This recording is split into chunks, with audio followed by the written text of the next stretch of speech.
स्वागत है आप सभी का फिर से एक नए वीडियो में। इस वीडियो में हम बात करने वाले हैं LTMINT के शेयर के बारे में। बाय द वे ये किसी भी तरह का बाय सेल का रिकमेंडेशन नहीं है, ये वीडियो सिर्फ रिसर्च एंड एजुकेशनल पर्पज के लिए है। ये मैं आपको क्लियर कट डिस्क्लेमर अभी यहाँ पे दे देता हूँ।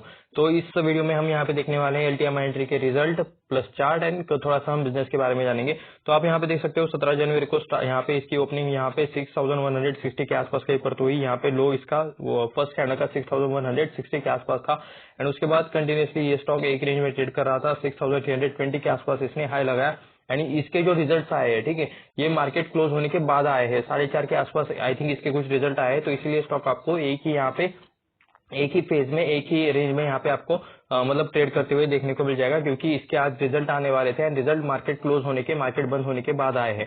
अगर मतलब रिजल्ट आने के बाद का मतलब यहाँ पर रिजल्ट मार्केट जब चालू था तब आए होते, तब आपको यहाँ पे इम्पैक्ट देखने को मिलता, या तो इसमें तेजी होती या फिर इसमें मंदी होती।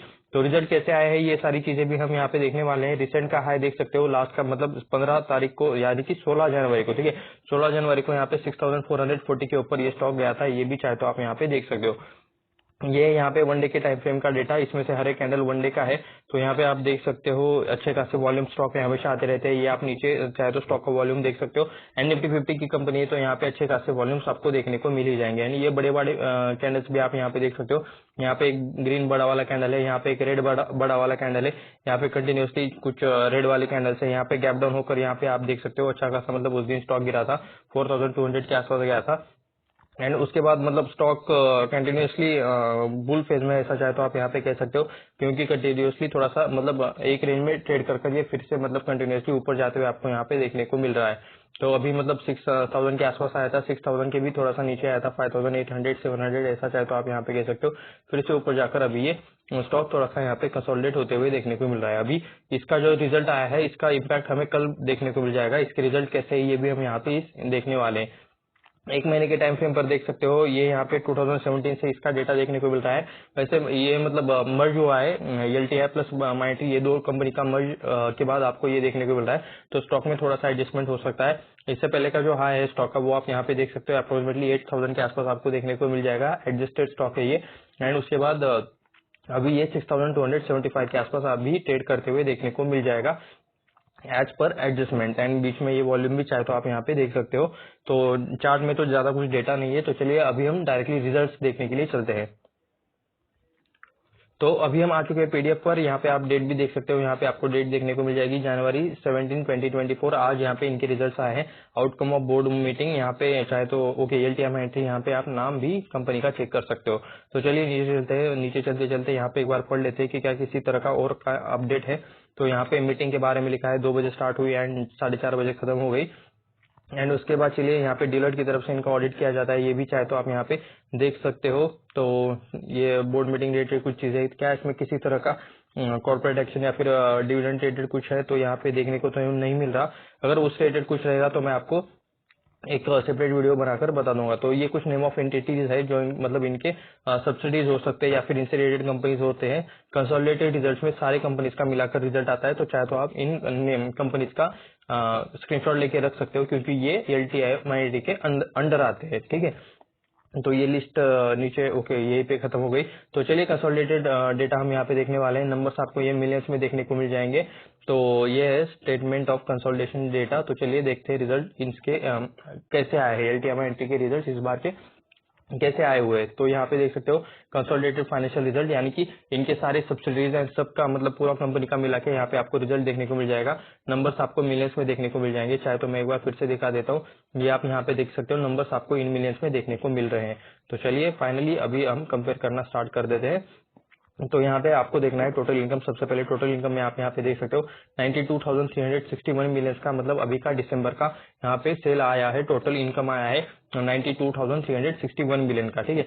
एंड ये जो लास्ट का मतलब ये कितना था सितंबर क्वार्टर में, लास्ट के सितंबर क्वार्टर में तो 90,000 का था। तो 90,000 का यहाँ पे 92,000 हुआ है, तो थोड़ी सी ग्रोथ आपको यहाँ पे देखने को मिल रही है। एंड लास्ट ईयर के सितंबर नहीं दिसंबर क्वार्टर में ये कितना था, लास्ट ईयर का दिसंबर क्वार्टर ये रहा December 31st 2022। ये लास्ट सितंबर क्वार्टर, इसी साल का सितंबर क्वार्टर एंड ये अभी का क्वार्टर, ठीक है। तो ये चीजें कंपैरिजन करते वक्त याद रखना।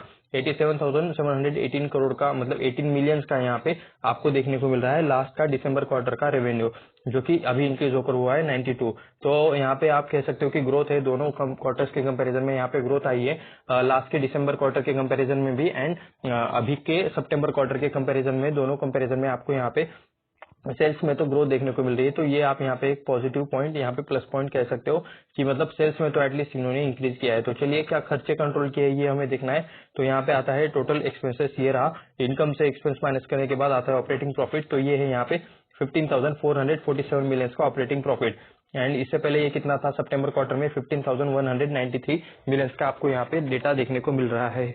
तो ये थोड़ा सा इंक्रीज होते हुए आपको यहाँ पे देखने को मिल रहा है, ज्यादा एकदम बड़ी वाली ग्रोथ नहीं है लेकिन ठीक है, एटलीस्ट ग्रोथ है, या नंबर्स माइनस में नहीं हुए, एटलीस्ट बढ़कर ही आए हैं, ऐसा चाहे तो आप यहाँ पे कह सकते हो। 13,160 मिलियन का आपको यहाँ पे लास्ट टाइम का दिसंबर क्वार्टर का डेटा देखने को मिल जाएगा। प्रॉफिट बिफोर टैक्स देखने को मिल जाएगा, जो कि अभी हो चुका है 15,000, पहले 13,000 की रेंज में था, अभी 15,000 की रेंज में आया है। तो अच्छा यहाँ पे ग्रोथ हुआ है, ऐसा चाहे तो आप यहाँ पे बोल सकते हो। ये तो मतलब बिफोर टैक्स वाला हो गया। अभी हमें प्रॉफिट फॉर द पीरियड देखना है, जो कि नेट प्रॉफिट रहता है, ठीक है। तो ये आपको यहाँ पे देखना है, ये नेट प्रॉफिट आफ्टर टैक्स, ये वाला पार्ट आप यहाँ पे देख सकते हो। 11,693 मिलियंस का आपको यहाँ पे नेट प्रॉफिट देखने को मिल रहा है टैक्स पे करने के बाद, जो कि लास्ट टाइम कितना था 11,623। तो लास्ट क्वार्टर के कंपैरिजन में कह सकते हो कि ओके ओके टाइप वाले परफॉर्मेंस है, सिर्फ 50-60 मिलियंस का यहाँ पे डिफरेंस देखने को मिल रहा है, ज्यादा डिफरेंस नहीं है, लेकिन चलो ठीक है। लास्ट क्वार्टर के मुकाबले थोड़ा सा ही सही, मतलब थोड़ा सा अच्छा आया है, थोड़ा सा बढ़कर ही आया है। उससे पहले के मतलब लास्ट ईयर के दिसंबर क्वार्टर के कंपैरिजन में तो अच्छा ही डेटा है, 10,000 मिलियन का लास्ट टाइम का ये था नेट प्रॉफिट था, जो अभी 11,696 मिलियन का हुआ है। तो यहाँ पे भी आप कह सकते हो अच्छी ग्रोथ है। तो नंबर्स लास्ट सितंबर क्वार्टर के कंपैरिजन में ठीक ठाक नंबर है, एंड लास्ट ईयर के कंपैरिजन में अच्छी ग्रोथ दिखाई है, ऐसा चाहे तो आप यहाँ पे कह सकते हो। कंसोलिडेटेड नंबर्स अच्छे आए हैं। ईपीएस से हमें पूरा अंदाजा आ जाता है, ईपीएस अभी 39.50 के आसपास चल रहा है, जो कि लास्ट टाइम का 39.27। तो कह सकते हो कि ज्यादा डिफरेंस नहीं है, सिर्फ 23 पॉइंट्स का डिफरेंस है, 0.23 का डिफरेंस है, ठीक है। तो लास्ट क्वार्टर के मुकाबले ओके ओके टाइप वाला परफॉर्मेंस है। लास्ट का मतलब ईयर का दिसंबर क्वार्टर का अगर डेटा देखोगे तो 33 का ईपीएस था, वो अभी हो चुका है 39.50 का। तो लास्ट ईयर के दिसंबर क्वार्टर के कंपैरिजन में अच्छी ग्रोथ है। तो ऐसे कुछ आपको मिक्स नंबर्स यहाँ पे देखने को मिल रहे हैं। तो ये कंसोलिडेटेड सेगमेंट्स भी चाहे तो आप यहाँ पे देख सकते हो कि कहाँ से यानी कितना इनकम हुआ है एलटीएम एंट्री को। तो सेगमेंटल रेवेन्यू में देख सकते हो, banking, financial and insurance service से इन्हें कितना मिला है 32,067 मिलियन का यहाँ पे आपको इनकम होते हुए देखने को मिल रहा है। एंड उससे पहले सितंबर में ये 32,500 का था, तो ये वाला थोड़ा सा कम हुआ है इस वाले क्वार्टर में, ये चाहे तो आप कंपेयर करके देख सकते हो। हाईटेक मीडिया एंटरटेनमेंट से 20,605 मिलियन का इनकम हुआ है। मैन्युफैक्चरिंग एंड रिसोर्सेज से 18,336 मिलियन का यहाँ पे इनकम हुआ है। Retail, सीपीजी, travel, transport and hospitality से 13,283 मिलियंस का यहाँ पे इनकम होते हुए आपको यहाँ पे देखने को मिल जाएगा। Health care, life science and public services से 5,875 मिलियंस का यहाँ पे आपको इनकम होते हुए देखने को मिल रहा है। टोटल मिला के 90,000, ठीक है। आप इसको मतलब चाहे तो कंपेयर कर सकते हो। मैं आपको यहाँ पे पूरा ये ओपन करके यहाँ पे दिखा देता हूँ 9 मंथ का भी, कौन से क्वार्टर में कहाँ से ज्यादा हुआ है, कहाँ से कम हुआ है, ये चाहे तो आप यहाँ पे कंपेयर कर सकते हो। इसका चाहे तो स्क्रीनशॉट ले सकते हो। तो चलिए थोड़ा सा और नीचे चलते हैं, क्या यहाँ पे और कुछ डेटा है, यहाँ पे टैक्स रिलेटेड चीज है, तो वो हमें ऑलरेडी मतलब उस रिलेटेड चीजें देख चुके हैं। चलिए स्टैंड अलोन नंबर्स भी हमें यहाँ पे देखने को मिल रही है, जो कि मेन कंपनी का परफॉर्मेंस रहेगा। तो ये भी हम यहाँ पे चेक कर लेते हैं, ठीक है। मिलियंस सेम, ये नंबर्स भी मिलियंस में है, स्टैंड अलोन नंबर्स। तो चलिए इसे भी कवर कर लेते हैं। टोटल इनकम देख सकते हो 89,191 मिलियंस के आसपास है। ये भी डेटा उसके अप्रोक्स ही है, मतलब ज्यादा कुछ डिफरेंस नहीं है, ठीक है। ये 87,000 का आपको लास्ट टाइम का देखने को मिल जाएगा, 87,000 का 89,000 हो गया।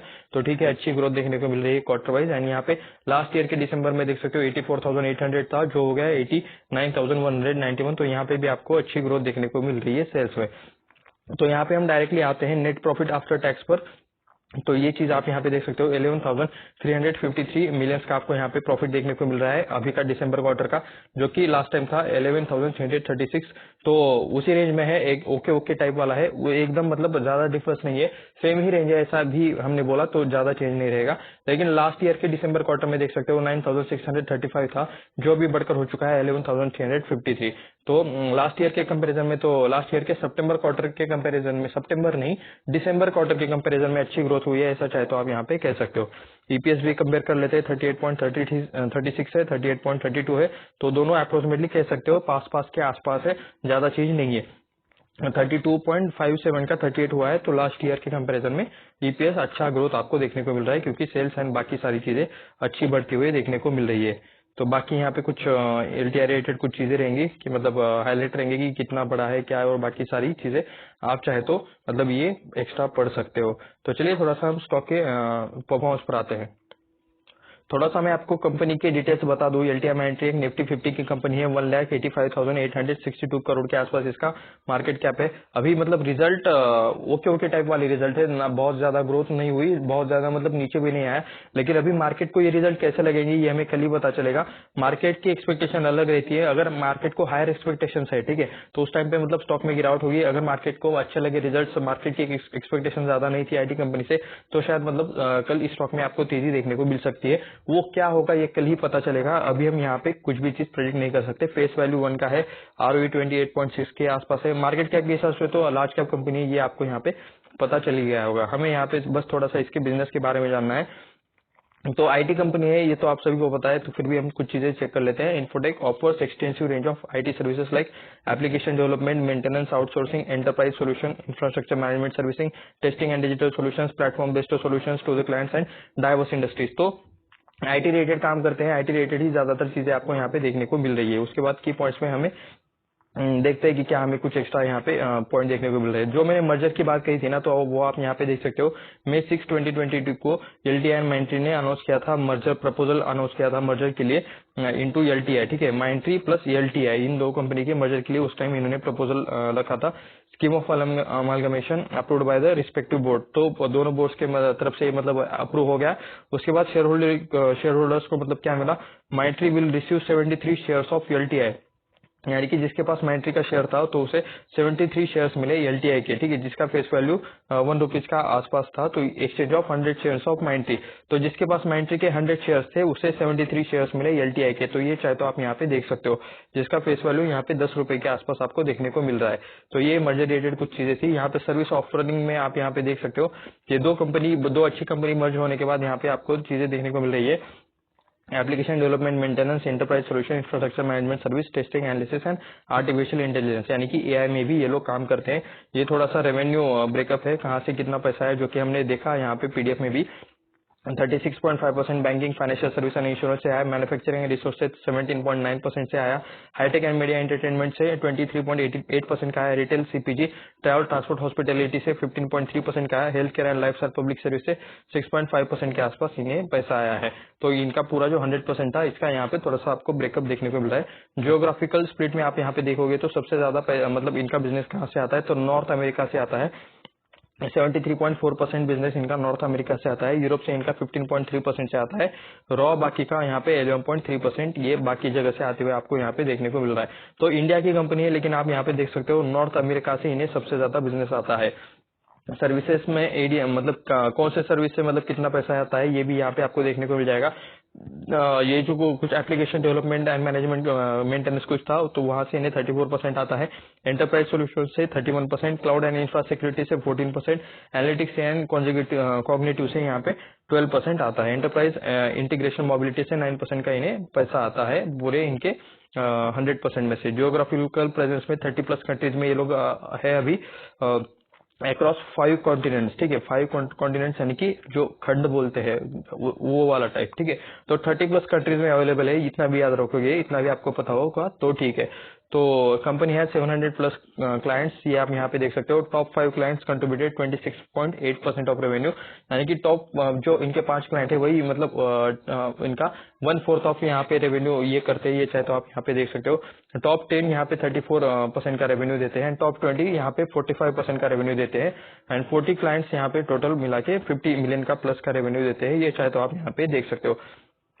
एम्प्लॉय प्रोफाइल तो यहाँ पे 83,000 के आसपास इनके पास एम्प्लॉय है ग्लोबली में। ये चाहे तो आप यहाँ पे देख सकते हो। एक्विजिशन में क्या यहाँ पे चीजें है, तो ये आप यहाँ पे देख सकते हो।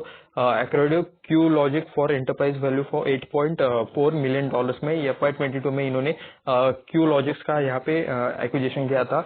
$8.4 बिलियन में ये यहाँ पे लिखा हुआ है। ठीक है, company has acquired various startups company such as Augment, IQ, Syncordis, sorry अगर मैं गलत प्रोनाउंस किया हूँ, आप समझ के ले लेना। ठीक है, रोलट्रॉनिक्स यहाँ पे, लिम्बिक, उसके बाद power up, EN+P and Q logics to increase business. तो इन्होंने काफी मतलब स्टार्टअप्स का भी एक्विजिशन किया है ताकि इनका बिजनेस बढ़ा सके एंड कुछ मतलब बाकी टेक्नोलॉजी में आगे रह सके। तो इसलिए इन्होंने काफी स्टार्टअप का यहाँ पे एक्विजिशन किया है, ये आपको यहाँ पे देखने को मिल रहा है। ओके, इनका मतलब स्ट्रेटेजिक अलायंस यानी कि स्ट्रेटेजिक इनका पार्टनरशिप भी थोड़ा बहुत चलता है। कौन कौन के कंपनीज के साथ? माइक्रोसॉफ्ट के साथ है, सैप के साथ है, Oracle, Google, AWS, IBM, Cisco, Dell, Adobe, HP, पेगा। ओके, तो इन सारे कंपनीज के साथ इनका अलायंस है, ऐसा चाहे तो आप यहाँ पे कह सकते हो। ब्रांच ऑफिस इनका साउथ कोरिया में है। 2023 में company open branch office in south Korea for expansion. तो साउथ कोरिया में इन्होंने एक्सपेंशन के लिए एक ब्रांच ऑफिस खोला है, ये भी चाहे तो आप यहाँ पे कह सकते हो। तो ये था थोड़ा सा बिजनेस रिलेटेड डिटेल कि क्या कंपनी, मतलब थोड़ा सा मैंने बिजनेस रिलेटेड चीजें बताई। तो अभी यहाँ पे हमें देखना है कितने टाइम में कितने रिटर्न्स आए हैं। अभी रिजल्ट का इम्पैक्ट इस स्टॉक पे नहीं आया है। वन डे का यहाँ पे 0.71% का तेजी आपको यहाँ पे देखने को मिल रहा है। वैसे क्या ओके सही स्टॉक पे ओपन किया है LTM एंट्री। तो अभी इसके ऊपर कल इसका मतलब इम्पैक्ट पता चलेगा कि लोगों को या फिर मार्केट को ये रिजल्ट कैसे लगे। तो 5 दिनों में यहाँ पे 5.42% की तेजी है। एक महीने की बात करोगे तो 2.29% की तेजी आपको यहाँ पे देखने को मिल रही है। 6 महीने की अगर आप बात करोगे तो 25% की तेजी है। इस ईयर के स्टार्टिंग से बात करोगे तो मतलब 1 जनवरी से 17 जनवरी तक, ठीक है, आज का 17 है, YTD यानी कि ईयर के स्टार्टिंग से अब तक का परफॉर्मेंस। तो सिर्फ 0.29% की तेजी देखने को मिल रही है। एक साल की बात करोगे तो 46% की तेजी है। 5 सालों की बात करोगे तो 42% की तेजी है।